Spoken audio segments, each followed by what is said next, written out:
Right now, all around you, invisible signals are leaping between your devices 1,600 times every second. And the trick that makes that work was invented to stop torpedoes in the Second World War by a Hollywood movie star. But here is where it gets strange. Your job is to build that from scratch, starting with a single rock. It sounds absurd, and it is, because Bluetooth was never really about connecting things. It is about hiding. Before any of that, though, you have to climb the same long mountain as every other invention. You survive, you farm, you melt rock into metal, and you chase sparks until you can push electricity through wires. Then you unlock the big one. A current that flips back and forth fast enough throws off invisible waves that pass straight through walls. Radio. And now you face a choice that decides everything. You could do what the big systems do. Build a giant tower and scream your signal across the entire city. But you don't want the whole city. You want two devices, sitting a few feet apart, to whisper to each other and to nobody else. So you make your signal deliberately weak, tiny, a murmur that barely reaches across one room. That alone saves an enormous amount of power, which is exactly why a Bluetooth earbud can run for hours on a battery smaller than a coin. But a weak little whisper has a serious problem. The air around you is crowded. Wi-Fi, microwaves, and a dozen other gadgets all shout on similar frequencies, and any one of them can stomp on your fragile signal and drown it out completely. This is the problem that almost killed the whole idea, and the solution is the strangest part of the entire story. Picture trying to whisper a private conversation in a stadium full of roaring fans. Stand in one spot, and you are instantly drowned out. But what if you and your friend kept moving, switching to a new seat hundreds of times a second, in a pattern only the two of you knew? That is exactly what you do. Instead of staying on one frequency, where you can be jammed, you hop. You and the other device secretly agree on a pattern, and you both leap across dozens of different channels, 79 of them, 1,600 times every second, in perfect lockstep. If something blocks one channel, it doesn't matter. You have already jumped to the next one. To anyone trying to listen in, it sounds like meaningless random noise.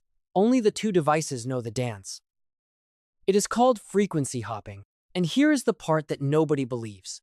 This idea was not dreamed up by an engineer in a lab. It was patented in 1942 by Hedy Lamarr, one of the most famous movie actresses in the world, together with a composer. Their goal was to build radio-guided torpedoes the enemy could not jam, by making the signal skip between frequencies like the notes of a player piano. Lamarr was not just a face the studios sold tickets with. She tinkered with inventions between takes, and worked this one out at her own kitchen table, only to have the Navy dismiss her as a pretty actress and bury the patent. The military shelved it for decades. But that one wartime idea, from a film star, is the quiet foundation underneath Bluetooth, Wi-Fi, and even GPS. You are using her invention every single day. Even the name you give it is over 1,000 years old. You borrow it from Harald Bluetooth, a Viking king who united the warring tribes of Denmark and Norway into a single kingdom, because your little invention does the very same thing. It unites devices that would otherwise never speak. You even brand it with his initials, written in Old Norse runes. That tangled little symbol on your phone is a dead king's monogram. Now you shrink the whole thing down. You purify silicon, carve millions of switches onto a chip smaller than a fingernail, and teach two of them to find each other and agree on that secret hopping pattern, a ritual we simply call pairing. And the same secret that dodges interference also locks everyone else out. If you don't know the dance, you cannot follow the conversation. So you seal it into a chip you can drop into anything. A phone, a speaker, a watch, even a toothbrush. Today, billions of these tiny chips ship every single year, hidden inside almost everything that runs on a battery, each one quietly performing the same secret dance. You press two buttons, they find each other. After 10,000 years, it is finally done.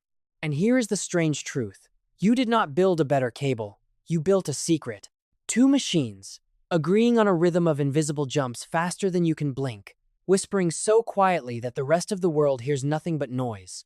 A trick forged in a world war, wrapped in the name of a Viking king, repeated billions of times a second, all around you, right now. And the very first thing you will do with this 10,000-year miracle of wartime genius and ancient kings is spend 5 minutes trying to get your earbuds to connect.